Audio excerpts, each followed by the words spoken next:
గుడివాడ రాజకీయం రగిలిపోతుంది. చూస్తున్నాం గత కొన్ని రోజులుగా చాలా స్తబ్దంగా ఉండేది. కానీ ఇప్పుడు ఆ పరిస్థితి కనిపించట్లేదు. ఎందుకంటే కొడాలి నాని బయటకు వచ్చాడు, గుడివాడకి వెళ్ళారు. చూసాం మొన్న ఎంత గలాట జరిగిందో. ఆ ఫ్లెక్సీలు ఇవి అవి అంటే ఎప్పుడో ఎన్నికల సమయంలో జరిగేవన్నీ కూడా కూటమి ప్రభుత్వంలో ఏడాది దాటిన తర్వాతే ఒక పెద్ద ఆందోళన వైపు వెళుతుండడం అన్నది చాలా ఎవరికి అర్థం కాని పరిస్థితిలో ఉంది. అసలు కూటమి ఆలోచన ఏంటి, ఏ రకంగా చేసుకువెళ్తుంది, ఎందుకు ఏడాదిలోనే వైఎస్ఆర్సీపీ వాళ్ళు ఎంత అగ్రెసివ్గా ముందుకు వెళ్ళిపోతున్నారు, అసలు జరుగుతున్న అంశాలేంటి. గుడివాడలో రాజకీయ ఉద్రిక్తత, టీడీపీ వైసీపీ మధ్య రణరంగం మొదలైపోయింది. టీడీపీ శ్రేణులు రెచ్చగొడుతున్నాయా? గతంలో చంద్రబాబు నాయుడు గారి కుటుంబంపై నోరు పారేసుకున్న కొడాలి నాని ఎలాంటి నోరు పారేసుకున్నాడండి? ఎన్నిసార్లు మనం మాట్లాడుకున్నాం. నార్మల్గా నోరు పారేసుకోలేదు, అసలు రెచ్చిపోయాడు, బీభత్సం. ఇక కుప్పల్లో బాబు ఓడితే బూట్ పాలిష్లు చేస్తానని చెప్పి కొడాలి నాని శపథం వేశాడు. దాన్నే ప్రశ్నిస్తూ ఫ్లెక్సీ పెట్టిన గుడివాడ టీడీపీ శ్రేణులు. అయితే ప్రతిగా బాబు షూరిటీ మోసం గ్యారంటీ పేరుతో వైసీపీ మళ్ళీ కొత్త ఫ్లెక్సీలు ఏర్పాటు చేసింది. దీంతో ఇరు పార్టీ శ్రేణుల మధ్య రణరంగం, పరస్పర దాడులుగా రంగంలో దిగిన పోలీసులు. కొడాలి నాని బయటికి రానంత వరకు అంతా ప్రశాంతంగానే ఉంది. కానీ రీసెంట్గా గుడివాడ నియోజకవర్గంలో అడుగుపెట్టిన కొడాలి, శస్త్రచికిత్స చేయించుకున్న కొడాలి నాని ఆ తర్వాత మొదటిసారిగా ఆయన గుడివాడలో మకాముకి సర్వం సిద్ధం చేస్తున్నాడట. చాలా గ్యాప్ తర్వాత ఇంకా గుడివాడ వదిలి నేను వెళ్ళను అంటున్నాడు ఆయన. ఇక బక్క చిక్కి ఉన్న కొడాలి నాని ఆ ఫోటోలు అవి మనం చూసాం. గతంలో పప్పు తుప్పు అంటూ రెచ్చిపోయిన కొడాలిపై రగిలిపోతున్న టీడీపీ శ్రేణులు. బూతుల్లో పీహెచ్డీ చేసిన కొడాలి నాని అంటూ ఎన్నోసార్లు మనం మాట్లాడుకోవడం జరిగింది. అలాంటి నేతపై కోపం ఉండడం సహజం అంటున్న పరిశీలకులు. అయితే కొడాలి కొన్నాళ్ళ పాటు బయట కనిపించకపోవడమే మంచిదంటున్న పరిశీలకులు. కొడాలి నాని బయటికి రాకపోవడమే మంచిది. ఈ టైంలో వాళ్ళకి హెల్త్ ఇష్యూస్ ఉన్నాయి. ఇలాంటి టైంలో ఆయన బయటకు వచ్చాడంటే ఈ ఉద్రిక్తల మధ్యన ఏమైపోతాడో, ఏదన్నా జరగవచ్చు. చాలా కోపంగా ఉన్నారు టీడీపీ శ్రేణులు అని చెప్పి మరొక వార్త. మరి ఆయన ఊరుకుంటాడా? ఆయన ఊరుకుండే క్యారెక్టర్ కాదు. ఇప్పటికే తాడిపత్రిలో పెద్దారెడ్డిని నియోజకవర్గంలో అడుగు పెట్టనివ్వని పోలీసులు. అదే తరహాలో కొడాలిని కూడా నియోజకవర్గానికి దూరంగా ఉంచాలన్న వాదనలు. కొడాలి నానిని గుడివాడకి రాకుండా కట్టుదిట్టమైన ఏర్పాట్లు చేస్తున్నారట. గుడివాడలో కొడాలి అడుగు పెడితే ఉద్రిక్తతలే. ప్రశాంతంగా ఉండే ఆ ప్రాంతం అంతా కూడా కల్లోలంగా మారే అవకాశం ఉంటుంది. రాజకీయాలు పెచ్చిమీరిపోయే ప్రమాదం పొంచి ఉంది. కొడాలి నానిని గుడివాడకు నో ఎంట్రీ బోర్డు.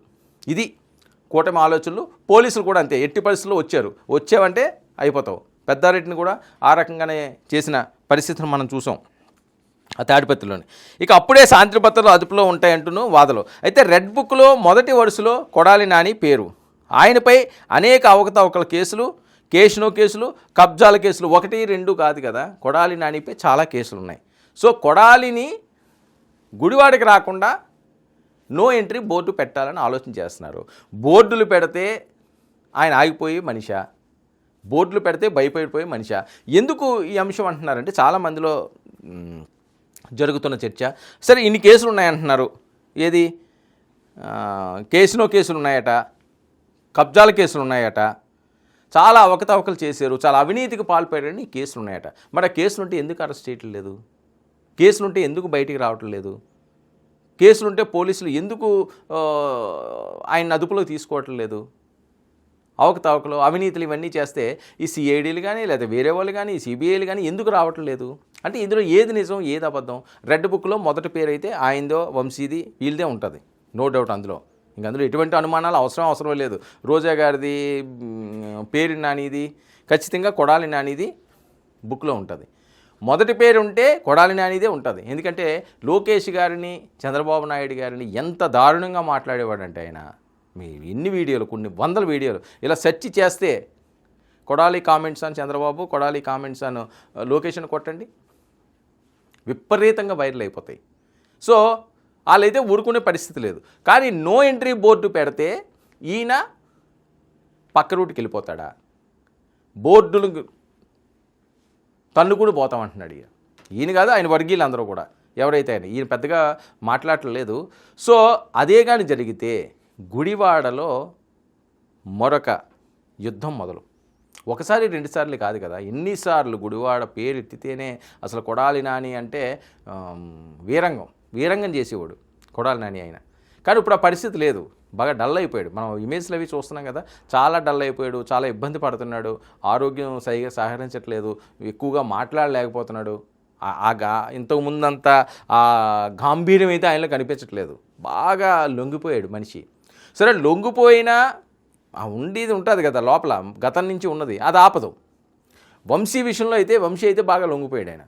ఆయన మనం చూస్తున్నాం, ఆయన సైలెంట్ అయిపోయాడు. కానీ ఈయన అలా సైలెంట్గా ఉండే పరిస్థితి కదా, ఎందుకంటే ఆ ఫ్లెక్సీలు పెట్టాడు కదా. ఇప్పుడు అధికార పార్టీలో కూటమిలో ఉన్న వాళ్ళని ఈయన ఏం ఫ్లెక్సీ పెట్టాడండి, బాబు షూరిటీ మోసం గ్యారంటీ అని అంత డేరింగ్గా కొడాలి నాని గుడివాడ నడిబొడ్డున ఆ ఫ్లెక్సీలు పెట్టాడు అంటే కయ్యానికి కాలు దువ్వునట్టే. మరి కయ్యానికి కాలు దువ్వుతుంటే ఆయన నిజంగా తప్పులు చేసిన వాడైతే ఎందుకు శిక్షలు పట్టలేదు, ఎందుకు ఉపేక్షిస్తున్నారు? గుడివాడ రాకుండా నో ఎంట్రీ బోర్డు పెట్టడానికి కారణం ఏంటి? అక్కడ స్థానిక ఎమ్మెల్యే పరిస్థితి ఏంటి? ఎమ్మెల్యే అడ్డుకోలేకపోతున్నాడా? ఎమ్మెల్యే గుడివాడ అంటే భయపడుతున్నాడా? లేకపోతే తప్పులు బయటికి తీయలేకపోతున్నారా? లేకపోతే కూటమే చూసి చూడనట్టు వదిలేసిందా?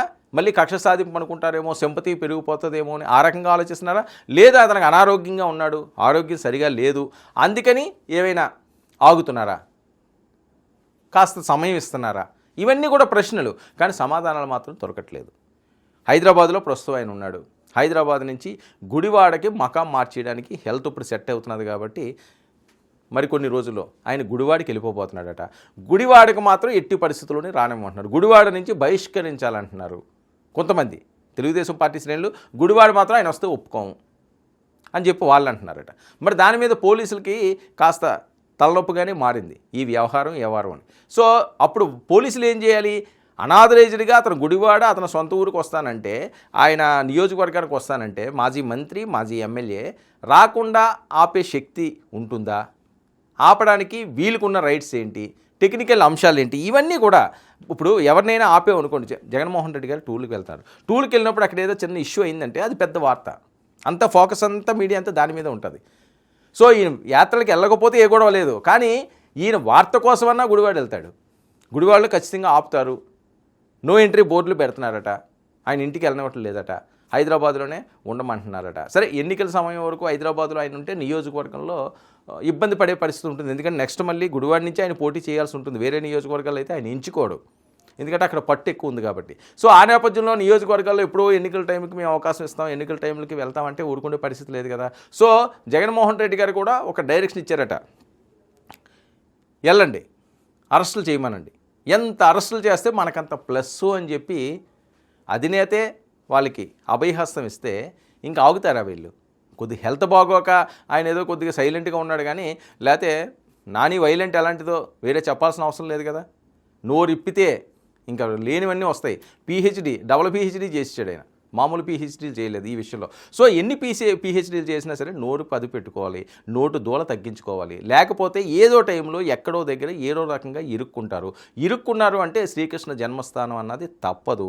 అది ఆ పరిస్థితి ఎందుకు తెచ్చుకోవాలి? ప్రశాంతమైన జీవితం గడపాలి. కానీ ఏదైనా సరే గుడివాడకి నో ఎంట్రీ బోర్డు కొడాలి నానికి, మరి ఆయన గుడివాడ వెళ్తే పరిస్థితి ఏంటి చూడాలి.